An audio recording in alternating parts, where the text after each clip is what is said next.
ದಲ್ಲಿ ಸಲ್ಲಿಸ್ತಾ ಮಾನ್ಯ ಸಭಾಧ್ಯಕ್ಷರೇ, ಉತ್ತರ ಕರ್ನಾಟಕ ಅಂತ ಹೇಳಿದ್ರೆ ನಾವೆಲ್ಲರೂ ಕೂಡ ಮಾತನಾಡ್ತಕ್ಕಂಥದ್ದು ನೆನಪಾಗ್ತಕ್ಕಂಥದ್ದು ಅಂತ ಹೇಳಿದ್ರೆ ರೈತರ ಸಮಸ್ಯೆಗಳ ಬಗ್ಗೆ ಹೆಚ್ಚು ನಾವು ಚರ್ಚೆ ಮಾಡಬೇಕಾಗ್ತದೆ. ಮತ್ತು ಈ ಭಾಗದಲ್ಲಿ ಶಾಶ್ವತವಾಗಿ ನೀರಾವರಿ ಯೋಜನೆಗಳಿಗೊಂದು ಶಾಶ್ವತವಾಗಿ ಪರಿಹಾರವನ್ನ ಕೊಡ್ತಕ್ಕಂಥದ್ದು,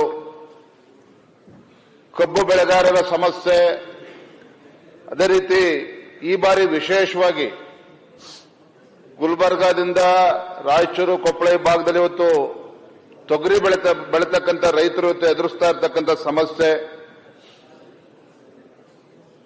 ಮತ್ತು ಉತ್ತರ ಕರ್ನಾಟಕದಲ್ಲಿ ವಿಶೇಷವಾಗಿ ಏನು ಯುವ ಜನತೆ ಉದ್ಯೋಗ ಅವಕಾಶದಿಂದ ವಂಚಿತರಾಗಿ ನೆರೆ ರಾಜ್ಯಗಳಿಗೆ ಗುಳೆ ಹೋಗ್ತಾ ಇರತಕ್ಕಂಥದ್ದು, ಮತ್ತೆ ಹಿರಿಯ ಸದಸ್ಯರು ಸದನದಲ್ಲಿ ಪ್ರಸ್ತಾಪ ಮಾಡಿದ ಹಾಗೆ ಏನು ಈ ಭಾಗದಲ್ಲಿ ಒಂದು ಮೂಲಭೂತ ಸೌಕರ್ಯಗಳು ಆ ಕೊರತೆಯನ್ನ ಈಡೇರಿಸತಕ್ಕಂಥದ್ದು, ಶಿಕ್ಷಣ ಕ್ಷೇತ್ರ, ಆರೋಗ್ಯ ಕ್ಷೇತ್ರ, ಕುಡಿಯ ನೀರಿನ ಸಮಸ್ಯೆ, ಇವೆಲ್ಲದರ ಬಗ್ಗೆನೂ ಸಹ ರಾಜ್ಯ ಸರ್ಕಾರ ಹೆಚ್ಚು ಗಮನ ಹರಿಸಬೇಕು ಅನ್ನೋದು ಎಲ್ಲರ ಒಂದು ಅಭಿಪ್ರಾಯ. ನೇರವಾಗಿ ವಿಚಾರಕ್ಕೆ ಬರ್ತೇನೆ ಮಾನ್ಯ ಸಭಾಧ್ಯಕ್ಷರೇ. ಏನು ರಾಜ್ಯ ಸರ್ಕಾರ ಸೆಪ್ಟೆಂಬರ್ 17ರಂದು ಗುಲ್ಬರ್ಗಾದಲ್ಲಿ ಸಚಿವ ಸಂಪುಟ ಸಭೆಯನ್ನ ಇಟ್ಕೊಂಡಿದ್ರು. ಐತಿಹಾಸಿಕ ಸಚಿವ ಸಂಪುಟ ಸಭೆ, ಮಹತ್ವದ ಘೋಷಣೆ, ಕಲ್ಯಾಣ ಕರ್ನಾಟಕಕ್ಕೆ ಬಂಪರ್ ಅಂತ ಹೇಳಿ ಒಂದು ಪ್ರತ್ಯೇಕ ಸಚಿವಾಲಯನ ಕೊಡ್ತಕ್ಕಂಥದ್ದಾಗಲಿ, ಸುಮಾರು 11,770 ಕೋಟಿ ರೂಪಾಯಿಗಳ ಒಂದು ಕ್ರಿಯಾ ಯೋಜನೆಯನ್ನ ಬೀದರು, ರಾಯಚೂರು, ಗುಲ್ಬರ್ಗಾ ಭಾಗಕ್ಕೆ ಕೊಡ್ತೇವೆ ಅಂತೇಳಿ ಸರ್ಕಾರ ಘೋಷಣೆ ಮಾಡಿದ್ರು ಸಹ ಘೋಷಣೆಗೆ ಬಹುತೇಕ 2 ತಿಂಗಳುಗಳ ಕಾಲ ಮುಗಿದಿದೆ. ಆದರೂ ಕೂಡ ಈ ಬಗ್ಗೆ ಸರ್ಕಾರದ ಘೋಷಣೆಗೆ ಉಳಿದಿದೆ ಹೊರತು ಅದರಿಂದ ಯಾವುದೇ ಒಂದು ಹಣ ಬಿಡುಗಡೆ ಆಗಲಿ, ಇದ್ರ ಬಗ್ಗೆ ಏನು ಘೋಷಣೆ ಆದಂತ ಕ್ರಮವನ್ನ ಕೈಗೊಳ್ತಕ್ಕಂಥ ಕೆಲಸ ಆಗಿಲ್ಲ. ಅದ್ರ ಬಗ್ಗೆ ಮಾನ್ಯ ಮುಖ್ಯಮಂತ್ರಿಗಳು ಗಮನಿಸಬೇಕು ಅನ್ನುವ ವಿನಂತಿಯನ್ನ ಈ ಸಂದರ್ಭದಲ್ಲಿ ನಾನು ಮಾಡ್ತಾ ಇದ್ದೇನೆ ತಮ್ಮ ಮುಖೇನ. ನಮಗೆಲ್ಲ ತಿಳಿದಿರೋ ಹಾಗೆ ಪ್ರೊಫೆಸರ್ ನಂಜುಂಡಪ್ಪ ವರದಿ, ಉತ್ತರ ಕರ್ನಾಟಕದಲ್ಲಿ ಅತಿ ಹೆಚ್ಚು ತಾಲೂಕುಗಳು ಇವತ್ತು ಅಭಿವೃದ್ಧಿ ಆಗದೆ ಹಿಂದುಳಿದಿರ್ತಕ್ಕಂಥದ್ದು. ಹಾಗಾಗಿ ತಮ್ಮ ಮುಖೇನ ರಾಜ್ಯ ಸರ್ಕಾರಕ್ಕೆ, ಮಾನ್ಯ ಮುಖ್ಯಮಂತ್ರಿಗಳಿಗೆ ನಾನು ಒತ್ತಾಯನ ಮಾಡ್ತೇನೆ. ಇವತ್ತು ತಮ್ಮ ಸರ್ಕಾರ ಬಂದಾಗಿನಿಂದ ಇವತ್ತು ಹಿಂದುಳಿದ ತಾಲೂಕುಗಳಿಗೆ ಯಾವ ರೀತಿ ಅನುದಾನವನ್ನ ಕೊಡಬೇಕು ಅಂತೇಳಿ ತಾವು ಚಿಂತನೆಯನ್ನ ಮಾಡಿದ್ದೀರಿ. ಆ ರೀತಿ ಅನುದಾನಗಳನ್ನು ಇಲ್ಲಿವರೆಗೂ ಏನು ಬಿಡುಗಡೆ ಮಾಡಿದ್ದಾರಾ, ಮತ್ತು ವಿಶೇಷವಾಗಿ ಉದ್ಯೋಗ ಸೃಷ್ಟಿಯ ನಿಟ್ಟಿನಲ್ಲಿ ಯಾವ ಕ್ರಮವನ್ನು ಕೈಗೊಂಡಿದ್ದಾರೆ ಅನ್ನೋದನ್ನು ಕೂಡ ಈ ಭಾಗದ ಜನರು ಉತ್ತರವನ್ನ ಅಪೇಕ್ಷೆ ವ್ಯಕ್ತಪಡಿಸ್ತಾ ಇದ್ದಾರೆ, ಉತ್ತರ ಸಿಗಬೇಕು ಅಂತೇಳಿ. ಇವತ್ತು ಕೃಷ್ಣಾ ಮೇಲ್ದಂಡೆ ಯೋಜನೆ ಬಗ್ಗೆ ಹಲವಾರು ಬಾರಿ ಚರ್ಚೆ ಆಗ್ತಾ ಇದೆ. ಇವತ್ತು ರೈತರು ಕೂಡ ಇವತ್ತು ನಿರಂತರವಾಗಿ ಇವತ್ತು ಹೋರಾಟವನ್ನು ಮಾಡ್ತಾ ಇದ್ದಾರೆ. ಈ ಸರ್ಕಾರ ಬರುವ ಮುಂಚಿತವಾಗಿ ತಮ್ಮ ಪ್ರಣಾಳಿಕೆಯಲ್ಲೂ ಕೂಡ ಘೋಷಣೆ ಮಾಡಿದ್ರು, ಸ್ವತಃ ಮುಖ್ಯಮಂತ್ರಿಗಳು ಕೂಡ ಘೋಷಣೆ ಮಾಡಿದ್ರು. ಪ್ರತಿ ವರ್ಷವೂ ಸಹ ಕನಿಷ್ಠ 40,000 ಕೋಟಿಗಳನ್ನ ನಾವು ಬಿಡುಗಡೆ ಮಾಡ್ತೇವೆ, 5 ವರ್ಷದಲ್ಲಿ 2 ಲಕ್ಷ ಕೋಟಿ ಕೊಡ್ತೇವೆ ಅಂತೇಳಿ ಘೋಷಣೆಯನ್ನು ಕೂಡ ಮಾಡಿದ್ರು. ಹಾಗಾಗಿ ಈ ವಿಚಾರದ ಬಗ್ಗೆನೂ ಕೂಡ ಇಲ್ಲಿವರೆಗೂ ಯಾವುದೇ ರೀತಿಯ ಪ್ರಸ್ತಾಪನೂ ಆಗಿಲ್ಲ, ಬಿಡುಗಡೆನೂ ಕೂಡ ಆಗಿಲ್ಲ. ಹಾಗಾಗಿ ಸರ್ಕಾರ ಬಂದ ಮೇಲೆ ಯುಕೆಪಿನಲ್ಲಿ ಯಾವ ರೀತಿ ಮೂರನೇ ಹಂತದಲ್ಲಿ ಇವತ್ತು ಎಷ್ಟು ಭೂಮಿ ಸ್ವಾಧೀನಪಡಿಸಲಾಗಿದೆ, ಇವತ್ತು ದಶಕಗಳಿಂದ ಇವತ್ತು ರೈತರೇನು ಅಪೇಕ್ಷೆನ ವ್ಯಕ್ತಪಡಿಸ್ತಾ ಇದ್ದಾರೆ, ಏನು ಈ ಭಾಗದ ಮುಳುಗಡೆ ಪ್ರದೇಶಗಳು ಪುನರ್ವಸತಿ ಕಲ್ಪಿಸತಕ್ಕಂಥದ್ದು, ಈ ವಿಚಾರದಲ್ಲಿ ಸರ್ಕಾರದ ನಿಲುವೇನು ಅಂತೇಳಿ ಇವತ್ತು ಈ ಭಾಗದ ಜನ ಇವತ್ತು ಪ್ರಶ್ನೆ ಮಾಡ್ತಾ ಇದ್ದಾರೆ. ವಿಶೇಷವಾಗಿ ತೊಗರಿ ಬಗ್ಗೆ ಹೇಳೋದಾದ್ರೆ, ಮಾನ್ಯ ಸಭಾಧ್ಯಕ್ಷ, ನಾನು ಕೂಡ ಗುಲ್ಬರ್ಗಾ, ರಾಯಚೂರು ಕಡೆ ಪ್ರವಾಸ ಹೋಗಿದ್ದೆ. ಗುಲ್ಬರ್ಗಾ ಜಿಲ್ಲೆನಲ್ಲೇ ಸುಮಾರು 6 ರಿಂದ 7 ಲಕ್ಷ ಎಕರೆನಲ್ಲಿ ಆ ಭಾಗದ ರೈತರು ತೊಗರಿನ ಬೆಳೀತಾರೆ. ತೊಗರಿಯ ಕಣಜ ಅಂತೇಳಿ ಇವತ್ತು ನಾವಲ್ಲಿ ಮಾತನಾಡ್ತೇವೆ. ಆದ್ರೆ ಆ ಭಾಗದ ರೈತರು ಇವತ್ತು ಸಂಕಷ್ಟದಲ್ಲಿದ್ದಾರೆ. 3 ಲಕ್ಷಕ್ಕೂ ಹೆಚ್ಚು ಎಕರೆನಲ್ಲಿ ಇವತ್ತೇನೋ ರೈತರು ಬೆಳೆದಂತ ತೊಗರಿ ಸಂಪೂರ್ಣವಾಗಿ ರೋಗಕ್ಕೆ ತುತ್ತಾಗಿ ಇವತ್ತು ಸಂಪೂರ್ಣವಾಗಿ ನಾಶ ಆಗಿದೆ. ಏನಿವತ್ತು ರೈತರು ಇವತ್ತು ಬೀದಿಗೆ ಬರ್ತಕ್ಕಂಥ ಪರಿಸ್ಥಿತಿ ನಿರ್ಮಾಣ ಆಗಿದೆ. ನಾನು ತಮ್ಮ ಮುಖೇನ ರಾಜ್ಯ ಸರ್ಕಾರಕ್ಕೆ, ಮುಖ್ಯಮಂತ್ರಿಗಳೇ, ಗೌರವದ ಸಚಿವರಲ್ಲಿ ನಾನು ವಿನಂತಿಯನ್ನು ಮಾಡ್ತೇನೆ.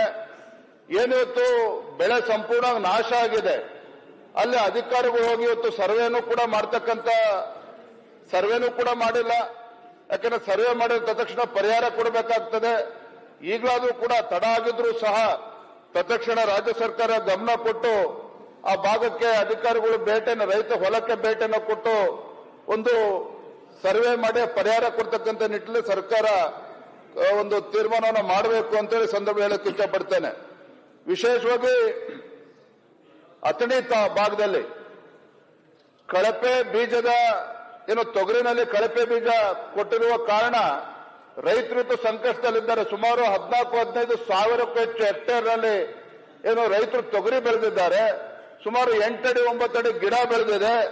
ಆದ್ರೆ ಕಾಯಿ ಕಷ್ಟನೇ ಹೊತ್ತು ಅಲ್ಲೂ ಕೂಡ ರೈತರು ಸಂಕಷ್ಟದಲ್ಲಿದ್ದಾರೆ. ಅದ್ರ ಬಗ್ಗೆನೂ ಕೂಡ ಸರ್ಕಾರ ಗಮನ ಹರಿಸಬೇಕು ಅಂತೇಳಿ ತಮ್ಮ ಮುಖೇನ ನಾನು ಆಗ್ರಹವನ್ನು ಮಾಡ್ತಾ ಇದ್ದೇನೆ. ನಾವು ನೋಡಿದ್ವಿ ಕಳೆದ ತಿಂಗಳು ತುಂಗಭದ್ರಾ ಅಣೆಕಟ್ಟು ನಮ್ಮ ರಾಜ್ಯದ ಒಂದು ಪ್ರತಿಷ್ಠಿತ ಒಂದು ಜಲಾಶಯ ರಾತ್ರೋರಾತ್ರಿ ಇವತ್ತು 19ನೇ ಒಂದು ಕ್ರಸ್ಟ್ ಗೇಟ್ ಮುರಿದು ಬಿದ್ದಾಗ ಸುಮಾರು 35 TMC ಪೋಲ್ ಆಗಿ ಡ್ಯಾಮು ಕೂಡ ಖಾಲಿಯಾಗಿ ರೈತರು ಬಹಳ ಸಂಕಷ್ಟದಲ್ಲಿದ್ರು. ನಮಗೆಲ್ಲ ತಿಳಿದಿರೋ ಹಾಗೆ ಇವತ್ತು ಉಳಿದಿರ್ತಕ್ಕಂಥ 35 ಗೇಟ್ಗಳು ಇವತ್ತು ಯಾವ ಪರಿಸ್ಥಿತಿಯಲ್ಲಿದೆ ಅದ್ರ ಕಡೆನೂ ಕೂಡ ಸರ್ಕಾರ ಗಮನಿಸಬೇಕಾಗ್ತದೆ. ಯಾಕಂದ್ರೆ ಈಗಾಗಲೇ ಯಾವ ರೀತಿ ಅನಾಹುತ ಆಗಿದೆ ಅಂತೇಳಿ ಅವತ್ತೇನು 19ನೇ ಕ್ರಸ್ಟ್ ಗೇಟ್ ಮುರಿದು ಬಿದ್ದಾಗ ಆ ಸಮಸ್ಯೆ ಏನು ಅಂತೇಳಿ ನಮ್ಗೆ ಅರ್ಥ ಆಗಿದೆ.